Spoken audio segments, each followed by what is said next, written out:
My favorite part of a snowstorm is that it is the perfect excuse to stay inside and draw. All day if I can. Now I'm a dad. Both of my kids are under 10. So that's not happening. So of course I focus on what I need to do at home and what I want to do after that. So I catch up on laundry, dishes, and detail cleaning. When business is getting busy, these are the things that get put off, and it's time to catch up on them. But after shoveling snow and hanging out with the family, I make time for art in the early mornings and at night. I think I'm going to be able to make some great YouTube videos in progress on my mangas. Yes, mangas, plural, for several. In this case, I'm in the middle of two. And one is going to be on Manga Creator Plus. It's ongoing, you can read it now. It's called Burst Code. And the other one, you can see it in previous videos, it's not posted anywhere yet. But both God and children have a special way of subverting expectations. My 8-year-old got the flu and was throwing up for 2 nights and days straight. I just can't do what I used to with little sleep. I tried to draw when I could, and the creative juices just weren't flowing. My mind was acting against me. But I did manage to capture this bit of video. I managed to feel guilty that I wasn't spending time with my family and sick daughter, and feel absolutely unproductive and useless at the same time. It was a no-win situation. In an era where productivity has become the primary metric of human worth and algorithms can generate a sonnet or a software patch in seconds, the definition of creativity is undergoing a radical shift. As we navigate 2026, we find ourselves at a crossroads. We can either succumb to the frictionless ease of automated output or double down on the messy, inefficient, and profoundly necessary act of authentic creativity. Automation is built on the logic of the average. Large language models and generative tools work by predicting the most probable next step based on a gargantuan map of everything we've already done. It is the ultimate optimization of the past. While this is a miracle for productivity, slashing time it takes to draft emails or technical manuals, it creates a regression to the mean, the average. When we prioritize speed and volume, we often sacrifice the subversive edge that makes art and ideas resonate. Authentic creativity isn't about the fastest route to a finished product.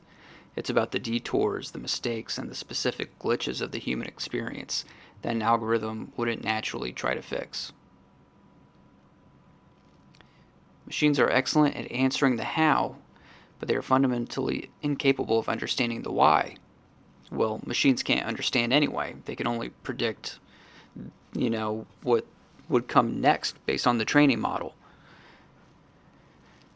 A machine can describe grief, but it hasn't felt the hollow weight of a Tuesday afternoon after a loss.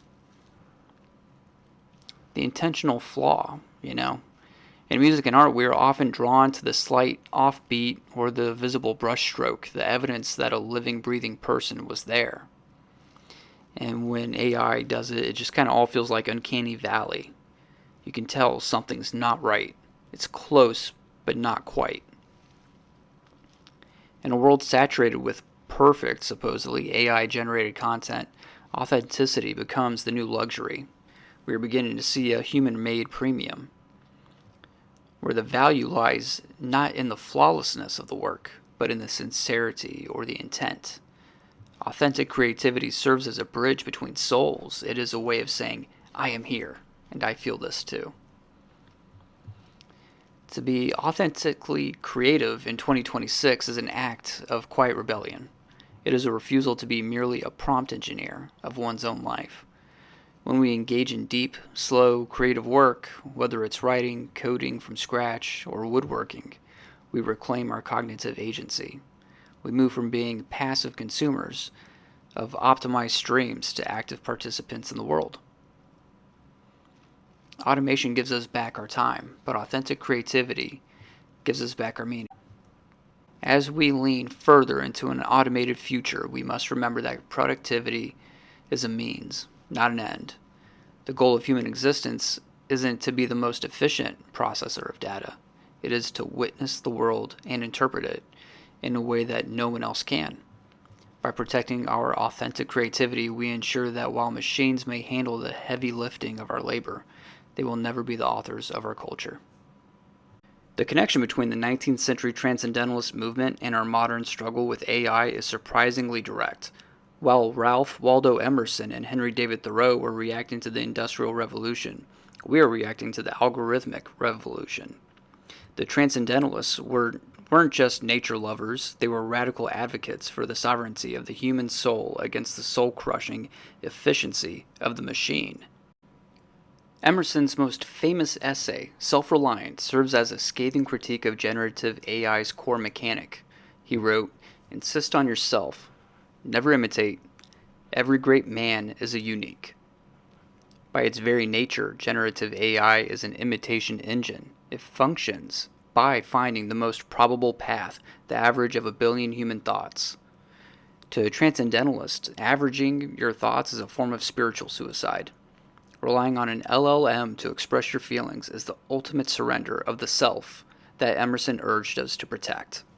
Thoreau famously wrote in Walden that the mass of men that lead lives of quiet desperation. In 1854, the desperation was driven by the factory clock and the pressure to produce more and faster.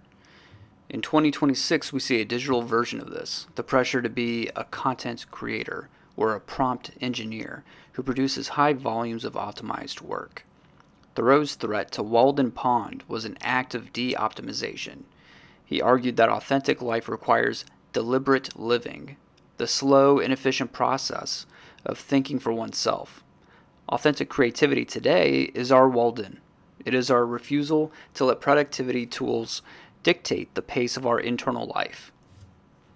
A key tenet of transcendentalism is the oversoul, the idea that humans have access to a higher intuitive truth that cannot be found in books or logic alone. AI is the peak of information. It has all the data, but no spirit. Transcendentalism is the peak of intuition. It values the spark that happens when a human mind connects with nature or another soul.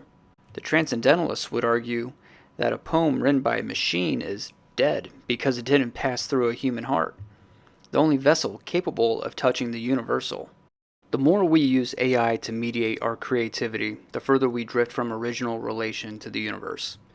Authentic creativity is the only way to break through the glass on the screen and re-engage with the raw, unoptimized world. And go ahead and comment down below what you guys think. I really appreciate it. I'll see you guys next time.